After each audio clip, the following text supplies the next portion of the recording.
గుంటూరు జిల్లా మేడికుండూరు మండల పరిధిలోని పాలడుగు జిల్లా పరిషత్తు ఉన్నత పాఠశాలలో తల్లిదండ్రుల ఉపాధ్యాయుల ఆత్మీయ సమావేశం కనుల పండుగగా నిర్వహించారు. ఈ కార్యక్రమం పాఠశాల ప్రధానోపాధ్యాయులు డి వెంకటేశ్వర్లు ఆధ్వర్యంలో పాఠశాల వ్యాయామ ఉపాధ్యాయులు మరియు రాష్ట్ర వ్యాయామ ఉపాధ్యాయుల సంఘం అధ్యక్షులు బి కరిమలారావు చౌదరి పర్యవేక్షణలో ముఖ్య అతిథిగా పాఠశాల విద్యా కమిటీ చైర్మన్ లంకా బాజిబాబు పాల్గొనగా మెగా పేరెంట్స్ మీటింగు, విద్యార్థుల తల్లిదండ్రులు, పాఠశాల ఉపాధ్యాయుల సంయుక్త కార్యాచరణలో విద్యార్థుల యొక్క గత సామర్థ్యం గూర్చి వారి తల్లిదండ్రులకు ఉపాధ్యాయుల ద్వారా వివరించడం జరిగినది. అధిక సంఖ్యలో పాఠశాలకు విద్యార్థుల తల్లిదండ్రులు ఎంతో ఉత్సాహంగా ఈ కార్యక్రమంలో పాల్గొన్నారు. పాఠశాల సువిశాలమైన మైదానముతో విద్యార్థుల క్రీడలకు మరియు అనుభవస్తులైన ఉపాధ్యాయులతో విద్యార్థుల భవిష్యత్తును తీర్చిదిద్దే విధంగా ప్రణాళిక ప్రకారం విద్యాబోధన అందిస్తున్నామని పాఠశాల ప్రధానోపాధ్యాయులు తెలియజేశారు. బిడ్డల యొక్క చదువు, వారి భవిష్యత్తు ఉపాధ్యాయులపైనే కాకుండా ప్రతి ఒక్క తల్లిదండ్రి వారి చదువుపై, వారి ప్రవర్తనపై ప్రత్యేక శ్రద్ధ వహించాలని పాఠశాల హెచ్ఎం తెలియజేశారు. పిల్లల బంగారు భవిష్యత్తు కోసరం ప్రభుత్వం పటిష్టాత్మకంగా నిర్వహించిన ఈ పేరెంట్స్ టీచర్స్ సమ్మేళన సభ విద్యార్థుల ఉత్తీర్ణతకు, వారి భవిష్యత్తుకు బంగారు బాటలు అవుతాయని రాష్ట్ర విద్యాశాఖ మంత్రి నారా లోకేష్కు విద్యార్థుల తల్లిదండ్రులు ధన్యవాదాలు తెలియజేశారు. పాఠశాలలో విద్యాబోధనతో పాటు విద్యార్థులు నిర్వహించిన సైన్స్, ఆర్ట్స్ అండ్ క్రాఫ్ట్ ఎగ్జిబిషన్తో పాటు విద్యార్థుల మానసిక ఉల్లాసానికి ఉత్సాహకరమైన పరికరాలను ఏర్పాటు చేశారు. విద్యార్థులు ఆరోగ్యంగా ఉండులాగున డొక్కా సీతమ్మ మధ్యాహ్న భోజనం విద్యార్థులకు సంతృప్తినిస్తుందని గుర్తు చేశారు. ఆటపాటలతో విద్యార్థులతో, విద్యార్థుల తల్లిదండ్రులతో పాఠశాల వాతావరణం ఒక పండుగను తలపించేలా కనుల పండుగగా కార్యాచరణ రూపొందించారు. ఈ సందర్భంగా పాఠశాల పీడి కరిమలారావు చౌదరి మాట్లాడుతూ వచ్చిన తల్లిదండ్రులకు పాఠశాల తరపున ధన్యవాదాలు తెలియజేస్తూ వచ్చిన ప్రతి ఒక్కరూ విద్యార్థులతో పాటు మధ్యాహ్న భోజనాలలో పాల్గొనే విధంగా కార్యాచరణ రూపొందించారు. ఈ కార్యక్రమంలో పాఠశాల సిబ్బందితో పాటు విద్యార్థులు, వారి తల్లిదండ్రులు ఈ కార్యక్రమంలో పాల్గొన్నారు.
టెన్త్ క్లాస్ తల్లిదండ్రులందరూ కూడా నా శుభాకాంక్షలు. ఎందుకంటే మెగా పేరెంట్స్ టీచర్స్ మీటింగ్ మీరందరూ మీరు చెప్పిన వెంటనే వచ్చేసారు. ఇంకా కొంతమంది రాలేదు. అది నిజంగా అది దురదృష్టకరం. అది నేను అలా భావించలేదు. అందరూ వస్తారని భావించాను. ఎందుకంటే నేను ఈరోజు మీతో ప్రత్యేకించి మాట్లాడాలనే ఉద్దేశంతోనే ఉన్నాను. ఎందుకంటే వీళ్ళు అవుట్ గోయింగ్ పిల్లలు. వాళ్ళు అదే 9th క్లాస్ చేస్తే నెక్స్ట్ ఇయర్ దొరుకుతారు. వాళ్ళు వీళ్ళు 4 నెలల్లో మా దగ్గర ఉండరు. పిల్లలు నేను జూన్ నెల నుండి మీ పిల్లలందరినీ అడిగాను. అందరినీ కూడా చాలా శ్రద్ధగా తీసుకుని పట్టుకొని వస్తున్నాను నేను, మా టీచర్తో సహా అందరు కూడా. వీళ్ళ యొక్క ప్రోగ్రెస్ని ఎవ్రీ మంత్ నేను చూస్తున్నాను, వాళ్ళతో మాట్లాడుతున్నాను, వీళ్ళతో కూడా మాట్లాడుతున్నాను. నేను SA1 పేపర్కి సంబంధించిన అన్ని పేపర్లు 7 పేపర్లు వాళ్ళని ఈచ్ స్టూడెంట్ని నేను రివ్యూ చేశాను. వాళ్ళు ఎక్కడ మార్కులు తగ్గుతున్నాయి ఏంటి అనేటువంటివి కూడా దాన్ని వాళ్ళు ఐడెంటిఫై చేసి ఆ పేపర్ మీద ఎక్కువ కాన్సన్ట్రేషన్ చేస్తే మంచి మార్కులు వస్తాయి అని కూడా చెప్పారు. ఇంకోటి ఏంటంటే ఒక 6-7 పిల్లలు బయటికి తీశారు. వాళ్ళకి అబౌవ్ 500 రావాలని టార్గెట్ చేశారు. వాళ్ళు కూడా చెప్పాను, మీరు దాని మీద ఎక్కువ కాన్సన్ట్రేషన్ చేసి హార్డ్ వర్క్ చేయండి. మీరు ఖచ్చితంగా అబౌవ్ 500 రావాలి.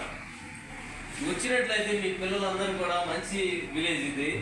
చాలామంది దాతలు ఉన్నారు సహాయం చేసేవాళ్ళు. లాస్ట్ ఇయర్ ఒక పాపకి అదే స్కూల్ ఫస్ట్ వస్తే వాళ్ళు 2 years వాళ్ళే ఫీజు కట్టరు. వీళ్ళు ఏమీ రూపాయి కట్టే పని లేదు. ఈ 6 కూడా నేను వాళ్ళతో మాట్లాడతానని చెప్పాను. నేను వాళ్ళతో మాట్లాడి ఈ 6 పిల్లలకి ఫ్రీ ఎడ్యుకేషన్ వాళ్ళు ఇచ్చేటట్టు ఏదైనా గ్రామాభివృద్ధి సమితి ఉంటుంది సరే, వాళ్ళు కొంతమందికి ఇస్తారు. వాళ్ళు కాకుండా ఇంకా ఇచ్చేవాళ్ళు ఉన్నారు మీ ఊళ్ళో, NRS కూడా ఉన్నారు. వాళ్ళతో కూడా మాట్లాడతారు. బాజీబాబు గారు అని మీకు SLC చైర్మన్ ఉన్నారు, ఆయన ద్వారా ఊళ్ళో వాళ్ళతో కూడా మాట్లాడాను. NRSతో కూడా హైదరాబాద్లో ఉన్న వాళ్ళతో కూడా మాట్లాడాను.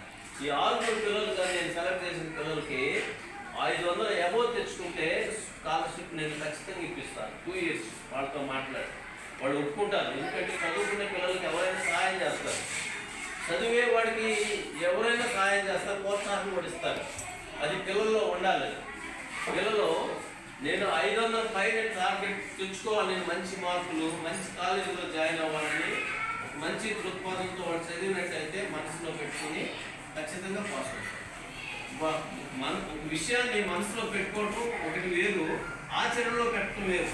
ఆచరణలో పెట్టుకుంటే సక్సెస్ అవుతారు, ఆచరణలో పెట్టుకుంటే సక్సెస్ కావాలి. పిల్లలు ఏంటంటే 15 సంవత్సరాలు పిల్లలు అందరి పిల్లలు ఒకే నేపథ్యంలో ఉండరు. కొంతమంది షార్ప్ పేరు ఉంటుంది, కొంతమంది మిడిల్గా చదువుతారు, కొంతమంది యావరేజ్, కొంతమంది బిలో యావరేజ్గా ఉంటారు చదువుల పిల్లలు. వాళ్ళందరూ కూడా కలిపి చెప్తున్నాము.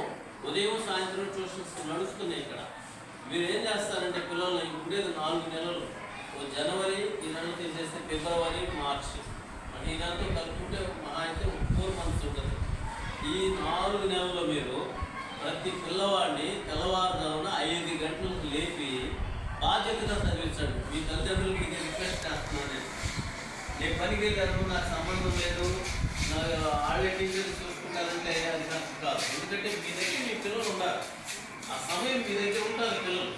ఇక్కడున్న సమయం ఇక్కడ చదివిస్తాం పిల్లలందరూ కూడా. ఆ సమయంలో ఎక్కడ ఉంటారు పిల్లలు, మీ దగ్గరే ఉంటారు. తెల్లవారుజామున లేచి ప్రతి పిల్లవాడిని చదివించండి. మీరు ఆ పిల్లల దగ్గర కూర్చోవలసిన పని లేదు. మీరు కూర్చోబెట్టి చదువుకోమని చెప్పి అందరికీ కరెంట్లు ఉన్నాయి, అందరికీ ట్యూబ్ లైట్స్ ఉన్నాయి, అందరికీ డాబాలు ఉన్నాయి.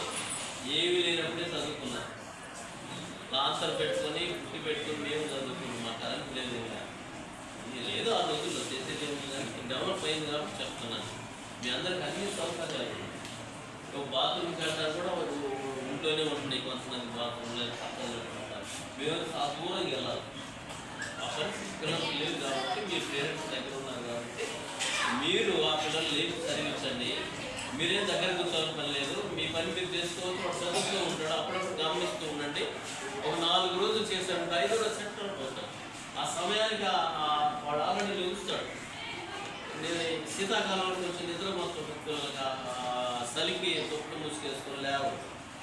మీరు నెగ్లెక్ట్ చేశారంటే పిల్లల మీద చాలా దుష్ప్రభావం అనేది ఉంది.